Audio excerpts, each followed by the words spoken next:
আগামী দিনে আপনার উদ্দেশ্যটা কি এটা বলেন, না বললে কি সাংবাদিক কথা বলেন কথা বলেন। বাংলাদেশ জাতীয়তাবাদী দল বিএনপি কর্তৃক আয়োজিত আজকে 6 নং সিন্দাই চন্দ্রপুর গেরিবাজার থেকে আমরা শুরু করতে যাচ্ছি। আমাদের নেত্রকোনা 2 আসনের গণমানুষের নেতা, নেত্রকোনা জেলা বিএনপি নবনির্বাচিত সভাপতি অধ্যাপক ডক্টর আনোয়ার হক মহোদয়ের ওনার সার্বিক তত্ত্বাবধানে ওনার নির্দেশক্রমে আমরা বারোটা উপজেলায় প্রত্যেকটি গ্রামে গঞ্জে শহরে বন্দরে প্রত্যেকটি ঘরে ঘরে আমরা পৌঁছে দিচ্ছি।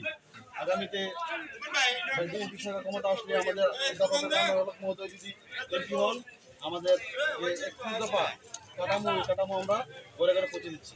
ইনশাল্লাহ আমাদের গণতন্ত্র আমরা আগামীতে যদি বিএনপি সরকার গঠন করে 31 দফা ইনশাল্লাহ আমরা কার্যকর করবো। ইনশাল্লাহ প্রতিটি মানুষ 10 বছর যে নির্যাতিত নিপীড়িত অবস্থায় ছিল সেগুলো